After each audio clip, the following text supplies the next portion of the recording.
अजय देवगन की भूज मूवी की shooting cancel हो गई है। क्या? तुझे कैसे पता है? हेलो ऐप से देख, ये है हेलो ऐप। जैसे ही आप हेलो ऐप डाउनलोड करते हो, उस पर सर्च बार में हेलो ट्रेंड्स मिलेगा, जिसमें सभी ट्रेंडिंग न्यूज, वीडियोस, आर्टिकल्स मिलेंगे। उससे आप डे टू डे इन्फॉर्मेशन से अपडेट रह सकते हो। ये तो बहुत अच्छा ऐप है। मैं अभी डाउनलोड करके खुद को अपडेट करती हूँ।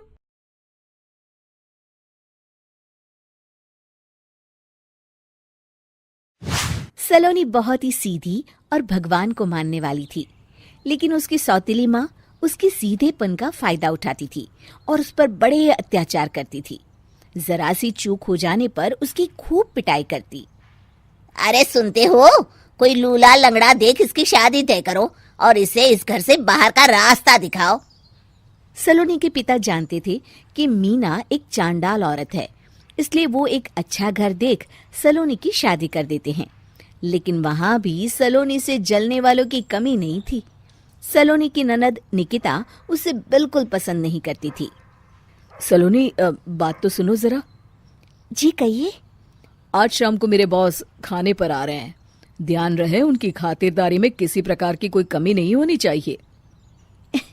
जी आपने कह दिया, बिल्कुल वैसा ही होगा। शाम को सलोनी जैसे ही गैस पर खाना चढ़ाकर वहां से जाती है, अभी इसके खाने का स्वाद बढ़ाती हूँ।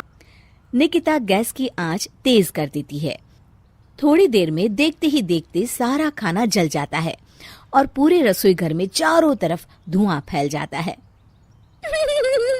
अब आएगा मजा। माँ जल्दी आओ, यहाँ देखो सलोनी ने किचन में आग लगा दी। अरे तेरा सत्यानाश हो, कल मुही तूने ये क्या कर दिया? सलोनी की सास उसे बहुत डांट फटकार लगाती है। तभी मोहन अपने बॉस के साथ घर में प्रवेश करता है। अरे भाई मोहन, ये क्या तुम्हारे घर का क्या हाल हो रखा है? लगता है खाना जल गया है। चलो खाने का प्रोग्राम कैंसिल करो, मैं अपने घर जाके खा लूंगा। सर, दरअसल सर मुझे माफ कर दीजिए। अरे कोई बात नहीं, घरों में ये छोटी मोटी बातें होती रहती है। मैं समझ सकता हूँ, फिक्र मत करो, मैं नाराज नहीं हूँ और इस बात का तुम्हारे प्रमोशन पर भी कोई असर नहीं पड़ेगा। चलो अब चलता हूँ मैं। बॉस के जाते ही मोहन सलोनी पर भड़क उठता है और उसे खूब खरी खोटी सुनाता है।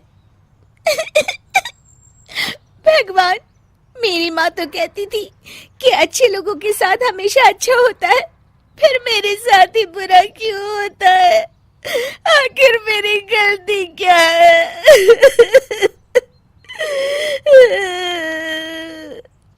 तभी आकाशवाणी होती है। बेटी, अब तुम्हें कोई दुख नहीं दे पाएगा। तुम्हारा बुरा सोचने वाले के मन की सारी बातें तुम पहले ही जान जाओगी। अगले दिन सलोनी निकिता को चाय देने उसके कमरे में जाती है। तब निकिता के मन में कुछ बातें चल रही थी। कल तो मैंने सिर्फ खाना जलाया था, अब तू देखती जा सलोनी, तेरा इस घर में जीना हराम कर दूंगी।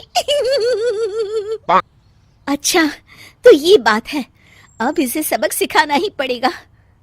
कुछ दिनों के बाद, सलोनी, मेरे कपड़े जल्दी से प्रेस कर दो, ऑफिस के लिए देर हो रही है। सलोनी मोहन के कपड़ों के पास प्रेस गर्म होने के लिए रख देती है और अपने कमरे में चली जाती है। तभी हॉल में निकिता आती है। सलोनी चुपके से उसे देख रही होती है। आज अगर मैंने ये कपड़े जला दिए, तब तो पक्का मेरा भाई इस सलोनी की बच्ची को धक्के मार के घर से बाहर निकाल देगा।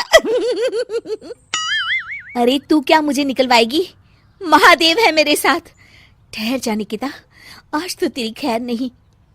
सलोनी अपने पति मोहन को बुला लाती है और निकिता की सारी करतूत दिखाने लगती है।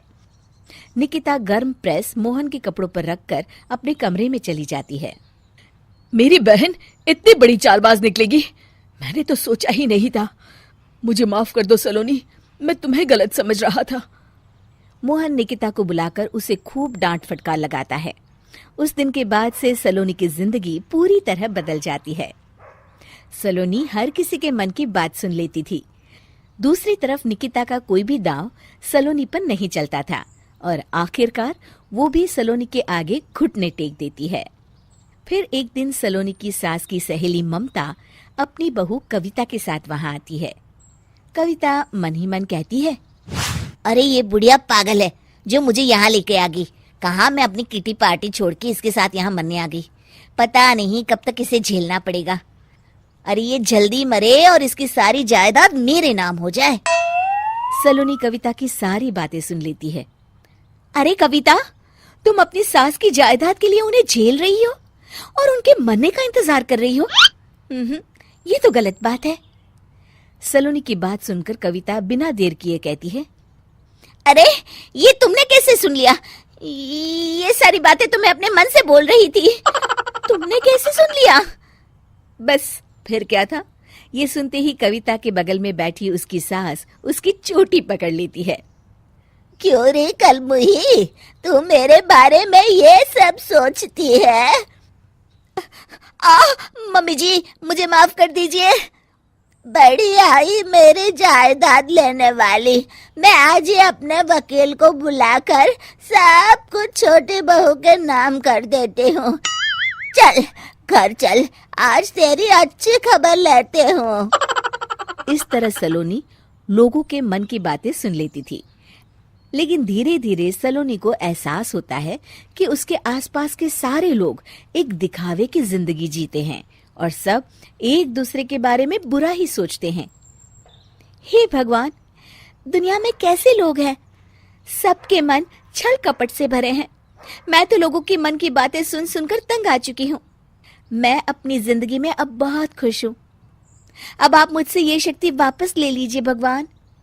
इस तरह भगवान सलोनी को दी हुई शक्ति वापस ले लेते हैं और सलोनी एक आम जिंदगी जीने लगती है।